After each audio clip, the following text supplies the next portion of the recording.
News now देखने वाले सभी दर्शकों का स्वागत है। आप देख रहे हैं स्पॉटलाइट, मैं हूं फ़हीम। आज 21 जून है और देश भर में मनाया जा रहा है इंटरनेशनल योगा डे और इसी पे हम बात करेंगे। और हमारे साथ डॉक्टर मंजीत सिंह हैं जो कि मेडिकल ऑफिसर हैं डायरेक्टरेट ऑफ आयुष के और योगा के स्पेशलिस्ट भी हैं। इनके बिल्कुल साथ बैठे हैं डॉक्टर राकेश रैना जो कि असिस्टेंट डायरेक्टर हैं डायरेक्टरेट ऑफ आयुष के, और हम बात करेंगे इंटरनेशनल योगा डे के बारे में। आप दोनों का स्टूडियो में स्वागत है। डॉक्टर मंजीत, आपसे सबसे पहले जानना चाहूँगा, इंटरनेशनल योगा डे की शुरुआत तो चंद साल पहले ही हुई, लेकिन आज इतने ज़्यादा इवेंट्स थे कि हम भी सुबह से थक गए कवर कर करके, और हमने देखा कि कितनी ज़्यादा अवेयरनेस है। जिस चीज़ की शुरुआत प्राइम मिनिस्टर ने बिल्कुल चंद साल पहले की थी, आज ये चीज़ इतनी फेम पकड़ चुकी है कि हमने देखा कि स्कूल के बच्चों से लेकर कॉलेज के बच्चों से लेकर यूनिवर्सिटीज़, डिफेंस फोर्सेस, डिपार्टमेंट्स, बल्कि सभी लोग जो है आज उन्होंने इंटरनेशनल योगा डे जो है मनाया। सबसे पहले आपसे जो है वो जानना चाहूँगा, आप योगा के स्पेशलिस्ट भी हैं, पर्पज़ पता होना चाहिए। अगर इतनी बड़ी एक इवेंट हो रही है और इतनी मास पार्टिसिपेशन इसमें हो रहा है, तो सबसे पहले थोड़ा सा हम योगा के बेनिफिट्स तो डिस्कस कर लें। जी, बहुत ही अच्छा प्रश्न पूछा आपने। जी, देखिए, पर्पस योगा डे, योगा एक इंडियन जो ओरिजिन था, ये जब से सृष्टि का ओरिजिन हुआ और जब से सनातन धर्म या उनकी पूरी बुक्स में योग का प्रचार हुआ, और पुराने टाइम से ही, आज से 5000 साल से पहले ही योग की उत्पत्ति बोली गई। तो पुराने टाइम में एक ये वे ऑफ लिविंग थी और हर घर में इसको प्रैक्टिस किया जाता था। बल्कि हर बच्चे को ये पता था कि कौन सा आसन किस पे किया जाता है, कौन सा तरीका है, पद्धति है करने की। और उस टाइम में ये थॉट ऑफ एजुकेशन, मतलब पूरे एजुकेशन सिस्टम में इसकी इन्वॉल्वमेंट थी। एक गुरु शिष्य परंपरा थी और उसमें इसको पूरा ये पढ़ाया जाता था, कंपलसरी था, चाहे वो किसी भी स्ट्रीम का कोई भी हो, उसको ये पढ़ाया जाता था। लेकिन बीच में काल आया कि इसको टोटली नेग्लेक्ट किया गया और उससे अवेयरनेस कम हो गई। तो फिर से जब से माननीय प्रधानमंत्री जी नरेंद्र मोदी जी ने इसको यूएन में पारित करवाया जी, तो उनका पर्पस भी यही था कि ये इसके बेनिफिट्स उनको मालूम थे और उसको कैसे हम लोगों तक पहुंचाएं और लोग दोबारा से इसको अडॉप्ट करें, क्योंकि एक हेल्दी वे ऑफ लिविंग है। ये हर किसी को पता होना चाहिए कि उसके शरीर में कैसे योग किया जाता है और उसके कैसे बेनिफिट हैं। क्योंकि आज की डेट में मैक्सिमम लोग मेडिसिन पे डिपेंड हो रहे हैं। कोई भी चीज़ होती है हम इमीडिएट डॉक्टर के पास पहुंचते हैं। तो योगा एक सेल्फ डॉक्टर है। अगर जिसको आता है अच्छे से तो उसको डॉक्टर के पास जाने की ज़रूरत ही नहीं है। वो घर पे भी 2-4 टेक्निक्स हैं, वो करके अपने आप को स्वस्थ कर सकता है किसी भी प्रॉब्लम से। तो यही इसका पर्पस था कि कैसे ये जागरूकता बढ़ाई जाए और जन जन तक पहुँचाई जाए। इसीलिए इंटरनेशनल डे ऑफ योगा मनाया जाता है। तो आज की डेट में पिछले 4-5 सालों 2015 से इसको मनाया जा रहा है जी। तो आज की डेट में हम भी हर साल देख रहे हैं कि मैक्सिमम पार्टिसिपेशन हो रही है। तो इस साल तो हर डिपार्टमेंट अपने लेवल पे एक्टिविटी कर रहा है, हर स्कूल अपने लेवल पे एक्टिविटी कर रहा है। और इसी में डायरेक्टरेट ऑफ आयुष भी इवन गांव में हर हेल्थ एंड वेलनेस सेंटर पे अपनी एक्टिविटीज़ कर रहा है। तो और सबसे बड़ी बात है कि पब्लिक ने इसको एक्सेप्ट किया है, क्योंकि जो करता है योग उसी को इसका बेनिफिट मिलता है। तो बोलने से या इस पे टॉक करने से इतना ये नहीं है, लेकिन जितना वो प्रैक्टिस करेगा तो उसको उसका बेनिफिट मिलेगा और वो इसके साथ जुड़ जाएगा। तो यही। डॉक्टर राकेश, आपकी तरफ आना चाहूँगा। जाहिर सी बात है, आज डायरेक्टरेट ऑफ आयुष जो है पिछले कई सालों से इंटरनेशनल योगा डे पे हमने देखा है कि कई सारे प्रोग्राम्स जो है वो करता है। कोशिश ये की जाती है कि ज़्यादा से ज़्यादा अवेयरनेस हो, मास पार्टिसिपेशन हो, लोग बढ़ चढ़ कर इसमें हिस्सा लें। इस बार आयुष ने क्या कुछ इंटरनेशनल योगा डे पे? सर, ये डायरेक्टरेट ऑफ आयुष 15 से ही हर साल योगा डे मना रहा है। तो इस बार जो भी हमारी direction ministry of Ayush government of India की होती है, जो भी उनकी गाइडलाइंस होती है, हम उसको आगे चलाते हैं जी। तो इस बार हमें जैसे 13 मार्च से ही 100 डेज़ काउंटडाउन शुरू हुआ, तो हमने तुरंत एज़ पर गाइडलाइंस 100 सेशंस का एक कैलेंडर डिस्ट्रिक्ट को बांट दिया, ताकि वो हर डिस्ट्रिक्ट को बोले इतने इतने सेशन आपको करने ही करने। तो वो हमने दिया, तो वो हमने सारे आज के डेट तक ख़त्म किए। इस तरह इस बार हमें जो है आयुष वेलनेस सेंटर्स को हमने टोटली बिल्कुल मतलब डायरेक्टली इन्वॉल्व किया। तो जितने हमारे J&K में इस समय 442 आयुष हेल्थ वेलनेस सेंटर्स है, जो पहले आयुष डिस्पेंसरीज हुआ करती थी उनको अपग्रेड करके, तो उन सब आयुष हेल्थ वेलनेस सेंटर्स पे भी हम योगा सेशंस करा रहे हैं। पहले हमारे जो है यहाँ पे योगा इंस्ट्रक्टर नहीं थे, तो इस समय हमारे डिपार्टमेंट में राउंड अबाउट 250 के करीब योगा इंस्ट्रक्टर्स हैं। तो आगे चल के हम जो 442 है वो हर किसी में 2-2 योगा इंस्ट्रक्टर जो है डिप्लॉय करने जा रहे हैं जी। तो जिसमें एक मेल होगा एक फीमेल होगा, और इस मेल और फीमेल जो इंस्ट्रक्टर होंगे इनको हम टारगेट देते हैं कि एक महीने में आपको 32 सेशन करने हैं मेल के लिए, 20 सेशन फॉर फीमेल, जो आयुष वेलनेस सेंटर पे भी होंगे और कम्युनिटी बेस्ड भी होंगे, ताकि जो है हर पब्लिक को at the grass root level जो है योगा के बारे में पता चले और योगा को वो अपनाए, अपने लाइफ स्टाइल में, अपने डेली रूटीन में ले आए। तो इसी तरीके से इस बार हमने आयुष वेलनेस सेंटर्स को किया। इस बार हमने हर डिस्ट्रिक्ट क्वार्टर पे जो है इस बार ये योगा डे मनाया गया। 4 हमने बड़ी जगह जैसे यहाँ पे गुलशन ग्राउंड में किया, हर की पौड़ी में जो मेगा इवेंट्स हम कहेंगे, भद्रवाह जय वैली में और श्रीनगर में बॉटनिकल गार्डन में, जहाँ पे सारी टॉप की यूटी एडमिनिस्ट्रेशन इन्वॉल्व होती है। डॉक्टर मंजीत, यूँ तो आप योगा स्पेशलिस्ट हैं, तो आप तो चाहेंगे कि योगा हर दिन होनी चाहिए। एक दिन 21 जून को मनाने से बेहतर है कि हम रोज़ योगा करें। अब योगा जो है वो कितनी देर हमें रोज़ करनी चाहिए, और दूसरा कौन से ऐसे योगा के जो हम एक्सरसाइज जिनको हम कहते हैं, योगा में शायद उसको कुछ और कहते हैं, प्राणायाम समथिंग, आसन जो होते हैं, तो वो कितनी देर हमें करनी चाहिए, और क्या इसके लिए बहुत ज़्यादा स्पेस की रिक्वायरमेंट है या हम अपने घरों में रोज़ इस चीज़ को जो है वो कर सकते हैं। और फिर दूसरा सवाल मेरा ये भी रहेगा कि आजकल कंपटीशन भी है, एक तरफ जिम्स की इतनी ज़्यादा मशरूमिंग हो रही है, लोग प्रेफर करते हैं जिम जाना, बाहर सैर करना, पसीना बहाना, तो ऐसे में योगा और जिम के बीच में ये जो गैप है, जो कंपटीशन है, इसमें आप किस तरह से जो है वो फील करते हैं? देखिए, पहली बात तो योगा के लिए ये एक मतलब जो सीख लेता है तो उसको कोई ज़रूरत ही नहीं है कि वो अपने में ही एक टेक्निक सीख लेता है कि कैसे उसको हेल्दी रहना है। तो ये पूरी योगा एक टेक्निक है हेल्दी रहने की। तो इसमें देखें तो पहले फिज़िकल बॉडी को हम कैसे हेल्दी रख सकते हैं, उसके लिए आसन का बोला गया है कि आसन बताए गए हैं कि उनको कैसे किया जा सकता है।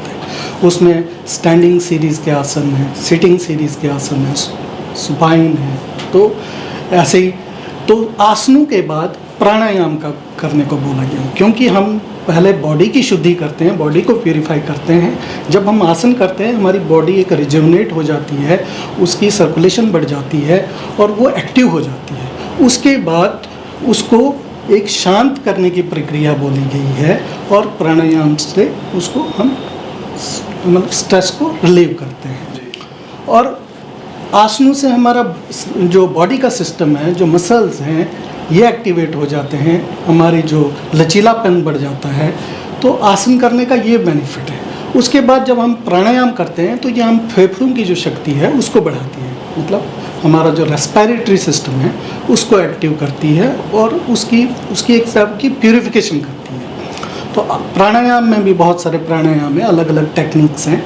तो डिटेल्ड अगर रेगुलर प्रैक्टिस करे कोई तो वो सीखी जा सकती है और उससे बहुत ही अच्छा बेनिफिट है। अभी कोविड के टाइम में हमें इसके बहुत अच्छे रिजल्ट्स मिले और हर कोई योग कर रहा था, और इसमें बहुत सारी स्टडीज़ भी हुई है जिससे प्राणायाम से कोविड के पेशेंट्स में बहुत ज़्यादा फास्ट रिकवरी हुई। तो प्राणायाम के बाद अगर हम मेंटल स्ट्रेस की बात करें तो फिर आती है ध्यान की प्रक्रिया कि कैसे हमें मेडिटेशन करनी चाहिए।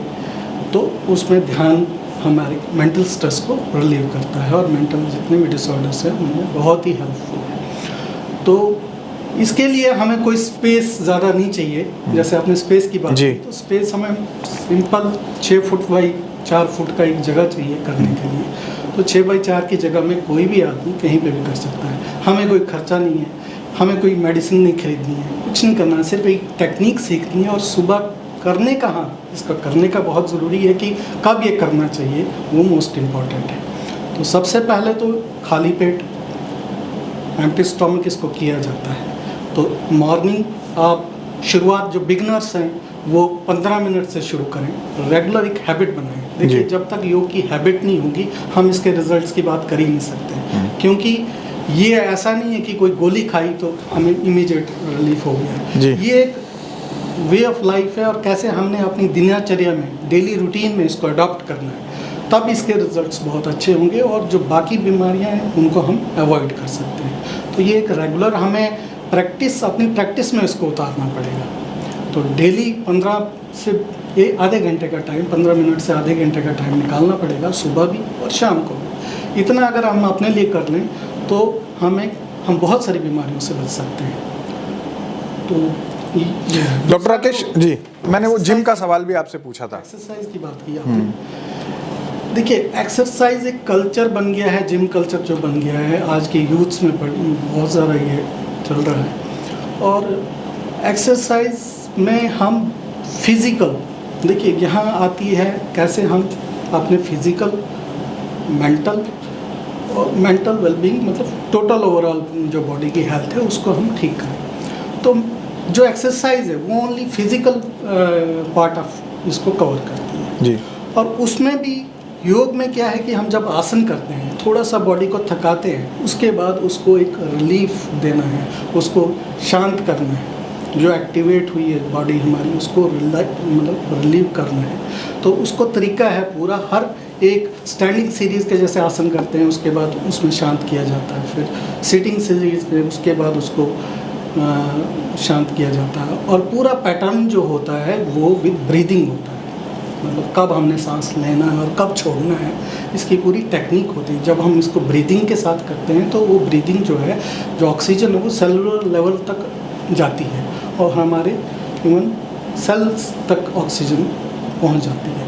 तो उसका एक हेल्दी इफेक्ट पूरी बॉडी को मिलता है। मगर एक्सरसाइज में ऐसा नहीं है, हमने जाना है, वेट लिफ्टिंग करनी है, ये करना, और वो हमको एक्सर्शन करती है बॉडी को इतना, और मगर वहाँ पे रिलीफ की बात नहीं आती, जो पीस की बात नहीं आती, कैसे हम उसको रिलीव करें। तो वो थकाती है बॉडी को ज़्यादा।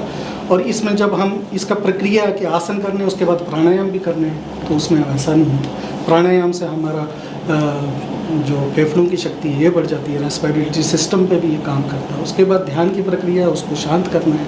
तो ये पूरा एक पैकेज है, इसको पूरा 30 मिनट्स के अंदर किया जाता है। तो ये, लेकिन यहाँ पे एक्सरसाइज में सिर्फ हम फिजिकल बॉडी पे कंसंट्रेट करें, हम मेंटल पार्ट या अपना रेस्पिरेटरी पार्ट पे कंसंट्रेट करें। डॉक्टर राकेश, आपसे जानना चाहूँगा, लगभग अब 7 साल हो चुके हैं जब से हम ये दिन जो है वो मना रहे हैं। आपको लगता है कि बदलाव आया है अवेयरनेस में, और जो मकसद था इस दिन को मनाने का, हम देख रहे हैं कि एन मास लोग जो है इसमें पार्टिसिपेट कर रहे हैं? बहुत ज़्यादा बदलाव आया है। अभी जैसे पहले हम योगा सेशंस कराते थे तो इतना लोगों को अवेयरनेस नहीं था, लोग इतना बाहर नहीं निकलते थे करने के लिए। लेकिन आज की डेट में अब हमें हर ऑर्गेनाइजेशन से उधर से डिमांड आ रही है कि हमें योगा इंस्ट्रक्टर भेजो, तो हमको जो है योगा कराना है। हमने यून सर नशा मुक्त उसमें उनके भी बहुत सारे कैंप कराए हैं, जो उधर से हमें डिमांड्स आ रही है कि जो योगा सेशन इधर लगाओ। हमने इधर कॉलेजेस में BEd college, parade college, women's college, हम इन सब में जो है हमारी डिमांड्स आ रही है, हमें योगा सेशन के लिए योगा इंस्ट्रक्टर भेजो तो हम योगा कराएंगे। तो इससे हमें ये लगता है कि आजकल जो सर लाइफस्टाइल डिसऑर्डर्स है, तो इसके लिए योगा एक बहुत बेनिफिशियल जो है एक्सरसाइज है। तो ये तो हुआ काफ़ी सारा ज़्यादा प्रिवेलेंट हो गया और बहुत ज़्यादा डिमांड्स हर तरफ से आ रही है। डेफिनेटली जो है इसको जो है इंटरनेशनल डे ऑफ योगा जो डिक्लेयर हुआ है, इससे बहुत ज़्यादा जो है प्रोत्साहन इसकी प्रमोशन में, योगा की प्रमोशन में हुआ है और लोगों को बेनिफिट भी मिल रहा है एंड लोग इसको अप्रिशिएट भी कर रहे हैं। और सिर्फ यूथ नहीं, बच्चे भी, बूढ़े भी, एवरी मेल फीमेल दोनों जो है इसको जो है अपना रहे हैं and they are getting benefited from it and through their daily routine जो है इसको जो है अपने डेली रूटीन में ला रहे हैं। इवन कुछ डिपार्टमेंट्स ने सर योगा ब्रेक भी शुरू की है कि वो जो 1 बजे जो उनका होता है, उनका थोड़ा रिलैक्स भी हो जाता है, लंच से पहले वो ये योगा ब्रेक कराते हैं। तो बहुत सारे डिपार्टमेंट्स ने वो काम भी शुरू किया। डॉक्टर मंजीत, बिल्कुल आखिर में क्या मैसेज देना चाहेंगे लोगों को आज इंटरनेशनल योगा डे के ऊपर, क्या मैसेज देंगे? देखिए, इंटरनेशनल योगा डे के ऊपर मैं यही मैसेज देना चाहूँगा कि इसको जो मनाने का पर्पज़ है ये सिर्फ फ़ोटो खिंचवाने तक नहीं है कि हमने आज योग किया, साल में एक दिन करते हैं 21 जून को आके वो इकट्ठे होकर योग करते हैं। इसका पर्पज़ यही तभी सॉल्व होगा जब हम इसको डेली अपनी रूटीन में अडॉप्ट करेंगे और अपने लिए एटलीस्ट आधा घंटे का टाइम डेली निकालें। तो मेरी यही रिक्वेस्ट रहेगी सभी से कि वो डेली एक अपने लिए एक टाइम निर्धारित करें कि सुबह खाली पेट और शाम को खाली पेट एटलीस्ट 15 मिनट से शुरू करें और उसके बाद इसको बढ़ाते जाएं अपनी लाइफ में, और ये डेफिनेटली उनको बहुत अच्छे रिजल्ट्स देगा। उनकी जो भी प्रॉब्लम्स हैं वो ठीक हो जाएंगी। डॉक्टर राकेश, क्या मैसेज देना चाहेंगे? सर, मैं योगा का ये बताऊं कि जैसे लोग समझते हैं कि योग सिर्फ एक एक्सरसाइज है, ये एक एक्सरसाइज नहीं है। It is harmony between body, mind and soul. तो it is the unison between a man and the universe. तो इसलिए सिर्फ हम एक्सरसाइज को ना, योग इन्वॉल्व्स, जैसे हम इसको कहते हैं यम, नियम, प्राणायाम, मतलब अपने पर्सनल जो रूल्स हैं उनको भी फॉलो करना है। जो सोसाइटी के तहत आपके जो रूल्स हैं, जो आपके हैबिट्स होने चाहिए, बिहेवियर होना चाहिए, वो भी इसमें इन्वॉल्व है। मेडिटेशन भी इसमें इन्वॉल्व है कि it is A way of living, it is not just an exercise. एक इंसान को पूरा जो है हाउ ही कैन मतलब अपनी लाइफ को किस तरह से जिए, इस तरह का उसका है कि so in a healthy way. It is a physical as well as spiritual wellbeing, holistic health के लिए ये हम योगा को जो है प्रमोट करने की कोशिश कर रहे हैं। तो इसलिए मैं ये कहूँगा it is not just one day work, जैसे मंजीत जी ने बोला, ये एक कंटिन्यूस प्रोसेस होना चाहिए। लोगों को as per guidelines, as per नियम उसके जो योगा के उसको अच्छे किसी इंस्ट्रक्टर के पास उसको सीखे, उसको एज़ पर जो रूल्स रेगुलेशंस उसको अपनाए, तो they will definitely get benefited from it. और इससे सिर्फ फिजिकल नहीं, मेंटल वेलबींग भी, and it will be a holistic health for everyone. Doctor Manjeet, हमारे प्राइम मिनिस्टर साहब नरेंद्र मोदी साहब का ऑब्जेक्टिव भी है कि पूरी जो, जैसे इस बार भी जो हमारा गोल था कि क्या है, वासुदेव कुटुंबकम था इसका ये प्रयोजन थीम था। तो फॉर ऑल, तो one earth, one family and one future. तो यही तहत के जो है प्राइम मिनिस्टर साहब ने भी इसको जो है प्रमोट करना चाहते हैं। तो दैट इज़ वाई कि हम भी यही मैसेज देना चाहेंगे, everyone should do it as per guidelines and they will definitely get benefited from it, and it will be a holistic type of health। Doctor Manjeet और डॉक्टर राकेश, आपने वक्त निकाला, हमारे स्टूडियो में आए और आपने इंटरनेशनल योगा डे पे बात की। आप दोनों का बहुत बहुत धन्यवाद। धन्यवाद सर, थैंक यू सर, यहाँ बुलाने के लिए। तो योग भगाए रोग, तो बात तो बिल्कुल साफ़ है कि आज 21 जून है और इंटरनेशनल योगा डे है, लेकिन सिर्फ आज के दिन ही हमें योगा के लिए ये डिसिप्लिन जो है वो नहीं दिखाना चाहिए, बल्कि हर रोज़ हमें थोड़ा सा समय निकाल कर योगा ज़रूर करनी चाहिए। और जैसे कि हमारे यहाँ जो गेस्ट हैं उनने भी कहा कि ये सिर्फ महज एक एक्सरसाइज नहीं है, बल्कि ये एक मेडिटेशन भी है, जिससे आप अपने शरीर को, अपने दिमाग को जो है वो तंदुरुस्त रख सकते हैं। तो हम अक्सर ये बात करते हैं कि अपने शरीर के लिए समय निकालें, तो जी हाँ, योगा भी एक ज़रिया है जिसके लिए आप अपने शरीर की जो है वो सेवा कर सकते हैं। आज के प्रोग्राम में बस इतना ही, इजाज़त दीजिए, आदाब।